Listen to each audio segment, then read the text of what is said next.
Hi friends, today I'm playing with some tissue because it can really help us create a lot of fun little effects. You could also do this with the paper towel, but I find that the tissue has a little bit finer lines and crinkles where the paper towel's a little bit stiffer, and I don't seem to get as much unless I was working on a really large painting. I typically use my tissue. The three things I'm going to paint today are going to be this really, really easy and simple little ocean scene, some rocks, which I've shown you before, but I'm doing it a little bit differently, and then this fun little lotus flower. Okay, I've got my cold pressed paper here, 300 GSM for 140 pound. And then I've got my Princeton round number 8 brush and my Winsor Newton paints. I'm gonna use a variety of paints, my Quin Magenta, my browns, and my blues. But you can use any color you want, of course. And do a whole sheet of these because there's so many fun things you can do. I only wanted to do 3, so I had plenty of room on this paper. But there's lots of fun things you can do if you play with this effect. And especially if you're a little nervous about trying to get those white spaces, this is how I did that for the longest time, is I would just use a piece of tissue and blot, and it would create the funnest little white spaces very easily, effortless, and you don't really have to think about it. All right, on the bottom here, I'm going to do a wash, start with a wash, and again, it doesn't really matter here. I'm using some blue, and I'm actually going to do the top a little bit lighter because remember, if we're working with values, darker pigment is going to be near the front, and the lighter, the farther back it goes, the lighter it gets. So I'll create 2 washes here, one with a very light value, meaning there's more water than there is pigment, something like that. There we go. So compared to that, it's quite a bit more transparent, and only because I added water. Let's go ahead and we can add more water here. Just start painting our little body of water, just a general wash here. And I'm going to pick up that darker color and paint that in. And when you're lifting, really having that darker color is helpful because otherwise the lifting doesn't really show up so much. So keep that in mind. So we've got a very simple, easy little ocean type scene. I'm going to, just for fun, because I want it to dry a little bit, maybe play with some of this green, or maybe even let's pick up like a little bit of turquoise. This is really, I'm just playing because we're waiting, and I'm just going to add in a little bit of that. I think that's kind of pretty. And just letting it kind of blend and do its own thing. Okay, now what I'm going to do, just rinse and wash my brush, or pat off my brush. I'm not using that right now. I'm going to create these little, I don't know what else to call it, scrunched up little sections of the tissue. And this again is why I like using tissue. It's easier to work with, and you can get some smaller scrunchies, I suppose. I don't know what else to call them.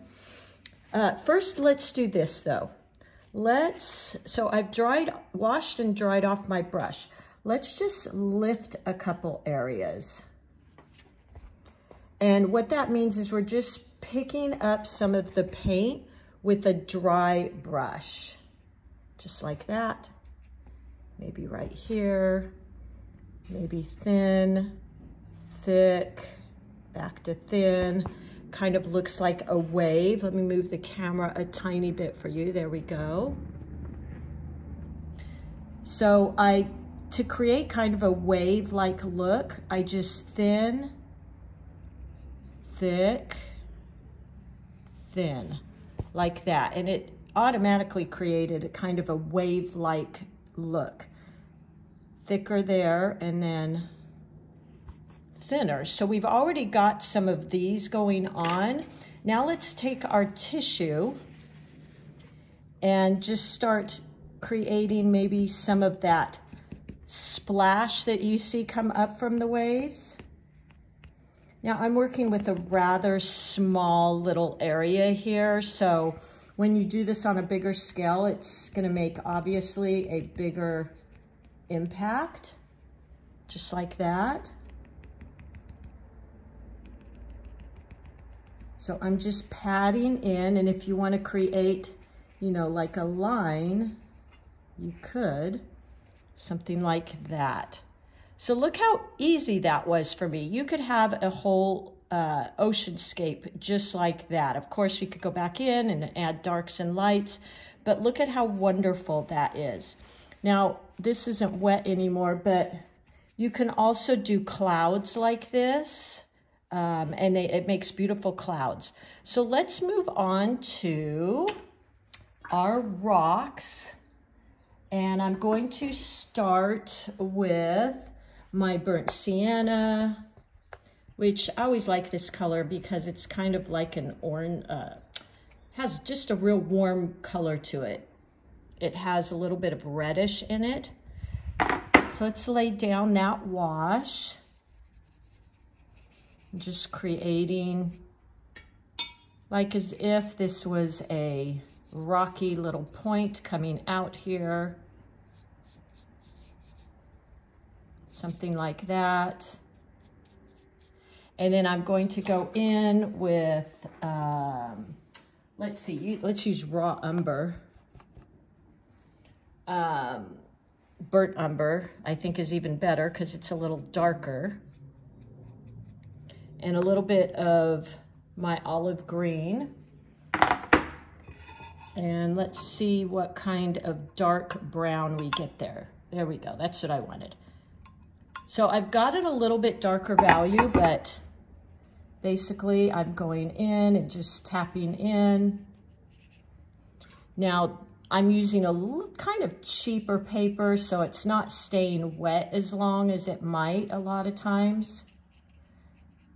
And that would allow this to spread. And then I'm going to go in and just wash and dry my brush, or just wash it at least.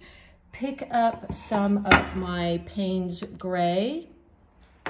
And I like the Payne's Gray because it has a little bit of a bluish tint to it. And while this is wet, just going in, creating some little shadows and things like that. Okay, now while that is wet, I might even, you know, just to really play here, let's pick up some of our yellow ochre and tap in a little bit of that. That might be fun. Ooh. And that might create some little highlights here and there. Like that. Let me pick up a little bit more of that yellow ochre. Add in maybe a tiny bit of that cad yellow. There we go. Okay. Now I don't want to wait too long and let it get too dry. That's why I'm working a little bit quicker. Now take your tissue again and just kind of wad it up and just start dabbing in. And look at these wonderful marks you get. Now the darker the colors you used, the more Of course, the more effect you're going to get because it shows up more, right? So when I use a darker color, it shows the lightness a lot more. But look at that. So this is a great technique if you're not sure how to save the white spaces. You can just go in and do that. What I typically will add to my rocks is a little splattering. So I'm going to pick up that dark color I made. And whenever you're splattering, use quite wet paint, because a lot of water, because you want it to splatter and splish. So here I go. Don't want that on my ocean. Look at that. That is perfect, perfect rocks, right? And how easy. That just took me maybe 5 minutes. And then you could go back in and add the water. Now our third one we're going to do, I'm going to use my Quin Magenta, of course my old favorite. And let's just go in. I'm going to use somewhat the side of my brush because I want to get these wide petals, which are very, to me, what I notice in lotuses. The only thing, because this could almost be a peony, but peonies have a rounder tip to their petals that I have noticed, where lotuses come up to more of a point. So I'm going to start with a point, use the side of my brush, holding at the ferrule here, and create this round petal here, just like that. And then another one over here, point, press, and come in, just like that.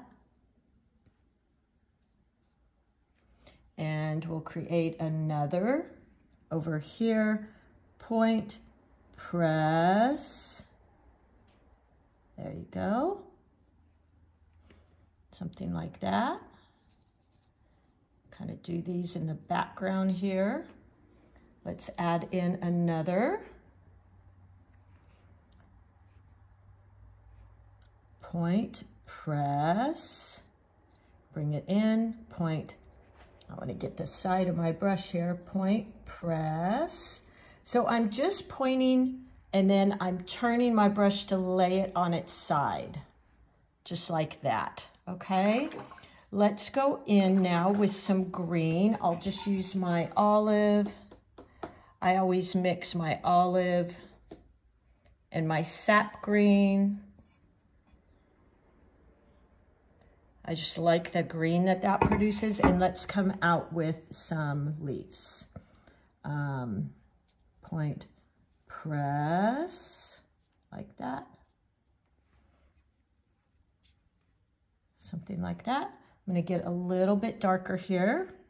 Point, press, point, press. There we go. Lotus leaves can be kind of thick. Something like that. Now before this dries, let's go in and tissue and lift some of that. I'm going to put just a little bit more paint so you can see. Point, press, something like that. If you get those puddles, you can just lift them back up with a dry brush. Point, press, like that. Point, press on the side of my brush. Okay, now watch this. So if you just painted every petal the same color because you're not sure how to get those white and light areas, you could paint them all the same color, wad up your tissue, and go in. And look at that. It does it for you.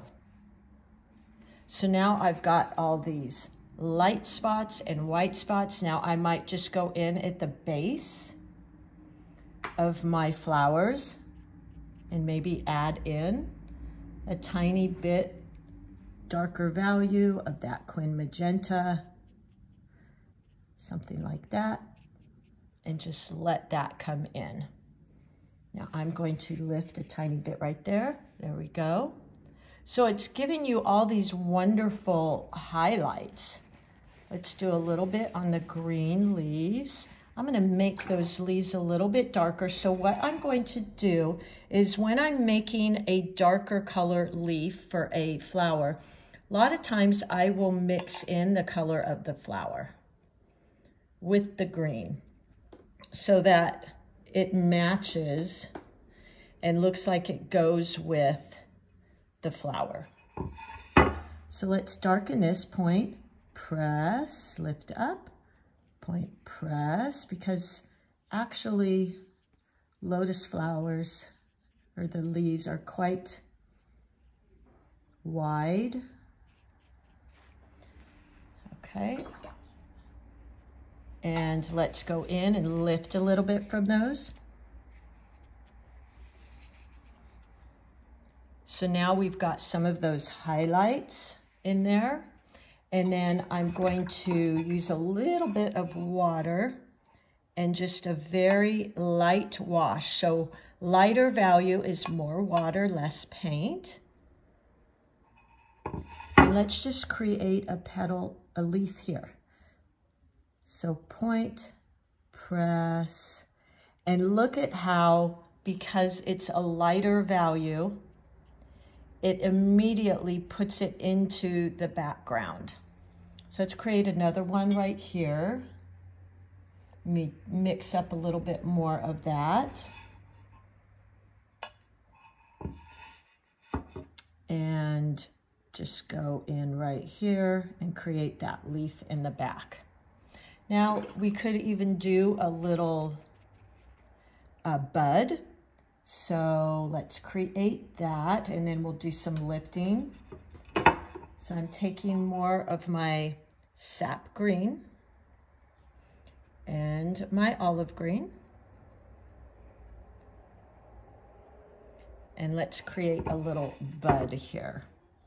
Let's see, we have more room over here to do that, but that's on my left side and I tend to do this on my right. So here we go. And then we'll just create the little pod, point, press, point, press, just like that. And if you don't like the little puddles you're getting, just dab your brush off and pick them up. Use your brush to pick it up. So now I'm going to go into this little pod with some of our magenta. And you all, I'm using very inexpensive paper here, so that's why I'm getting a little bit of these blooms and things, not only because I'm going wet into damp, but also because I'm using inexpensive paper and it dries quick, and that's what happens. So there we go.